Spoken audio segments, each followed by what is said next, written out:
Halo semuanya, selamat datang kembali di channel ini. Jumpa lagi dengan saya Vicky Himpong. Semoga kalian semuanya selalu dalam keadaan yang sehat. Video kali ini kita akan kembali lagi membahas berita politik. Semoga ini bisa memberikan informasi terbaru kepada kalian semua dan bisa mengedukasi. Tanpa perlu banyak basa-basi supaya kalian semua nggak lama-lama penasaran, kita akan segera bahas video yang pertama.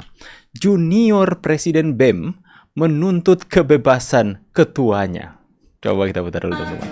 Wahai kalian yang rindu kemenangan, wahai kalian yang turun ke jalan demi mempersembahkan jiwa dan raga untuk. Bentar lagi kalian yang mulut-mulut kotor bentar lagi menyusul tuh.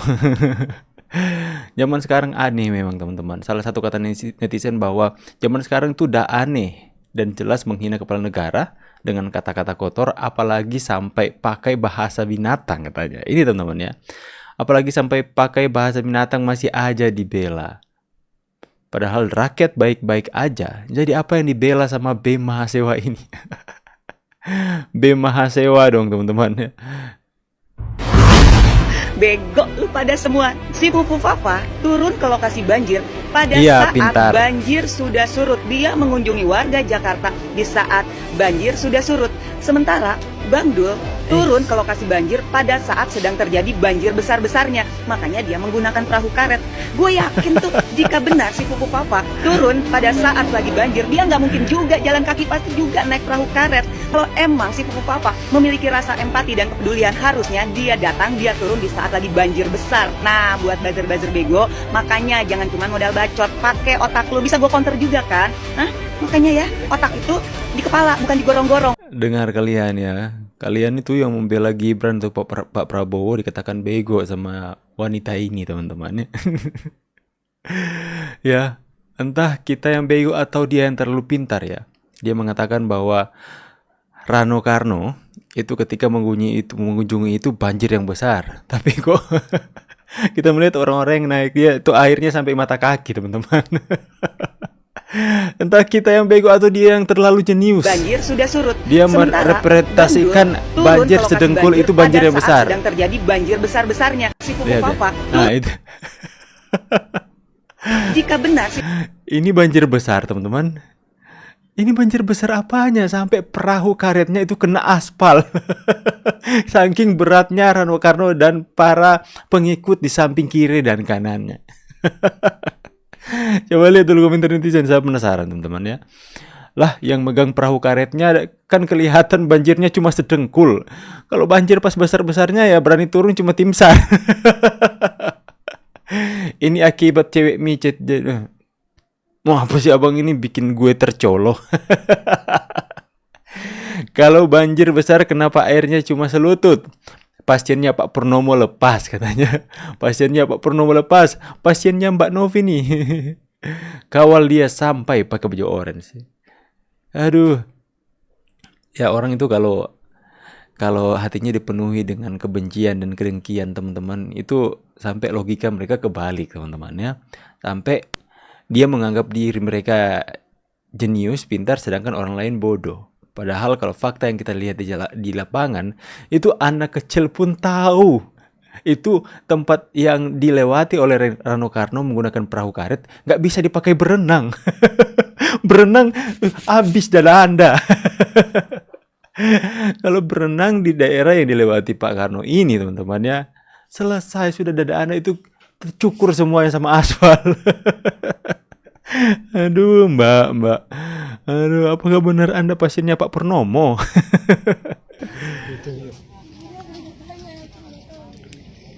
ini yang baik ini ya. Ada baru ini. Mahasiswa dan mahasiswi Universitas Undip dan UGM berkunjung ke kediaman Pak Jokowi. Nah, ada yang kepanasan nih.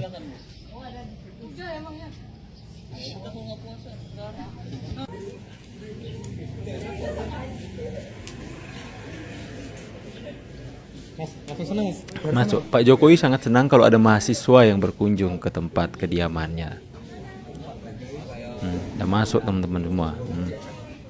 Masuk ketemu langsung jabatan tangan sama Pak Jokowi. Dikasih kaos lah gitu. Ya sekalian lah biar cepat-cepat lulus lah. Semester berapa belum tahu? Saya semester 4. Fakultas? Fakultas Hukum.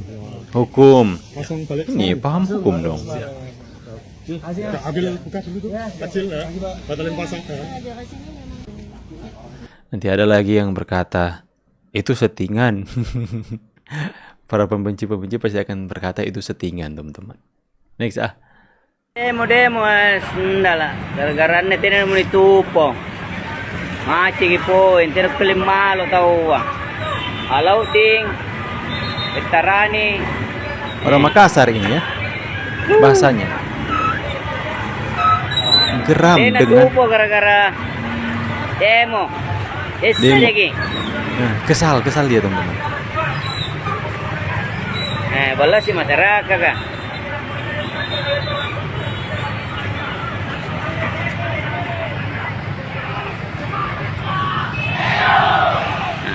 Hidup tai kucing.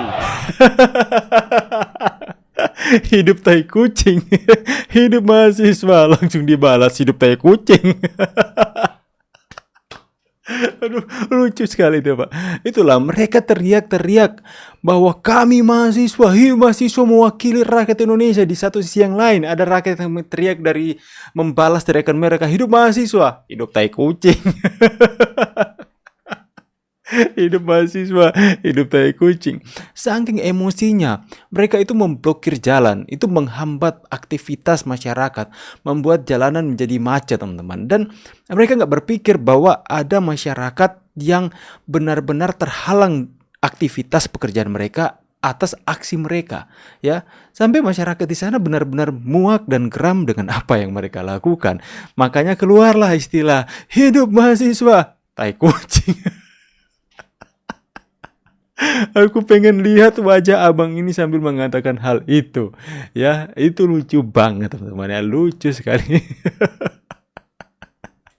Aku gak berhenti ketawa ya. Dengar sekali lagi Aduh. Hidup tai kucing. Hidup tai kucing katanya. Itulah, teman-teman, ya yang saya sering katakan. Silahkan kalian demo, kritik, tapi carilah tempat yang tidak mengganggu aktivitas umum. Carilah tempat yang tidak mengganggu rakyat. Kalau kalian mau mengatakan bahwa demo-demo yang kalian lakukan itu untuk berjuang demi rakyat, kenapa apa yang kalian lakukan itu benar-benar membuat masyarakat jadi susah? Nah, seperti itu kan, teman-teman? Kenapa membuat rakyat menjadi susah? Makanya kalian alih-alih mengatakan bahwa masyarakat bersama dengan kalian, rakyat udah jenuh dengan kalian, rakyat udah bosan dan muak dengan apa yang kalian lakukan hari ini. Dengan tuntutan yang benar-benar tidak pro kepada rakyat, efisiensi anggaran, pro rakyat, ya tentu saja. Itu tidak pro kepada orang-orang yang menjabat, efisiensi anggaran ya. Apalagi teman-teman, tolak makanan bergizi gratis untuk rakyat. Itu kan pro rakyat. Kenapa mereka tuntut untuk dihentikan? Sedangkan undang-undang perampasan aset yang di mana jelas-jelas Indonesia parah. Indonesia sedang mengalami kegelapan dalam korupsi. Kenapa mereka nggak suarakan hal itu? Itu di mana-mana Pak Prabowo ungkapkan semuanya hal itu dengan ketidakpastian hukum. Makanya Pak Prabowo itu sedang mengkaji undang-undang untuk diterapkan tahun depan 2026, undang-undang hukuman mati dengan kriteria tertentu untuk para koruptor. Tapi sayangnya ada masa uji coba 10 tahun kalau nggak salah, teman-teman. Ya, itulah teman-teman. Ngeri kan? Ditunggangi kah mahasiswa ini? Itu Ahok ngapain aja Pak Darmadi? Ya, padahal Ahok itu menikmati loh penghasilan puluhan miliar jadi komut Pertamina.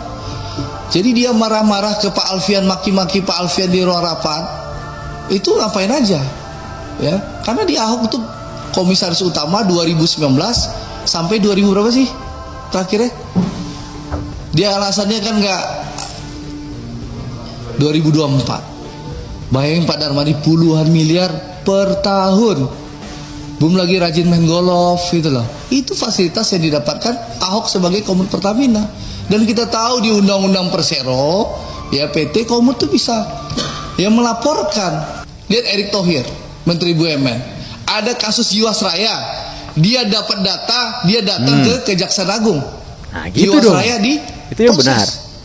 Asabri Pak Erik bersama Pak Prabowo punya data. Pak Erik lapor ke Pak Prabowo, Pak ini proses bagaimana? Kata Pak Prabowo, lanjutkan proses hukum Pak Erik. Ini proses Asabri. Ahok ngapain selain ngebacot, omong-omong, marah-marah, maki-maki bapak-bapak? Apa yang dilakukannya? Ada nggak dia bawa data ke aparat penegak hukum? Nggak ada kan? Ngapain dipanggil? Tambah Andre. Pernyataan tersebut langsung memancing reaksi Wah, makin panas perpolitikan tanah air kita teman-teman semua ya. Itulah sebenarnya Ahok ketika dia masih menjabat dan seperti yang dia katakan bahwa dia mempunyai bukti atau data-data tentang hal-hal yang tidak beres atau korup yang terjadi di Pertamina, seharusnya dia langsung saja melaporkan itu. Kenapa semuanya disimpan dan ditahan nanti keluar sekarang? Itu yang membuat Pak Andre itu emosi ya, itu membuat dia geram. Kenapa nggak dari dulu ya? Sedangkan kalau kita melihat Pak Erick Thohir, dia bisa melakukan hal itu dalam undang-undang tertuang bahwa Komut itu bisa melaporkan. Masa Komut namanya juga komisaris utama, tugasnya kan untuk mengawasi. Namanya pengawas kan dia harus mengawasi, dan ketika kalau dia dapati misalnya pengawas pekerjaan pembangunan sebuah gedung, teman-teman, Anda dipekerjakan, saya rekrut orang untuk mengawas, dan kemudian dia pergi untuk mengawas, dia kedapatan ada mandornya atau ada pekerjanya yang tidak kerja, lantas dia diam saja, apakah saya nggak marah? Saya akan marah. Anda mempekerjakan Anda agar supaya Anda mengawas, agar supaya mereka diawasi, mereka merasa diawasi dan mereka bekerja dengan baik. Lantas ketika Anda mengawas dan kemudian Anda dapati itu setiap pekerjanya itu hanya main kartu di jam kerja, hanya duduk santai tidak kerja, dan kemudian Anda diam saja, apa gunanya Anda diberikan kerja untuk mengawas? Kan seperti itu teman-teman semua ya. Tulis pendapat kalian di kolom komentar. Saya pamit dulu, see you on the next video guys, and God bless, bye guys.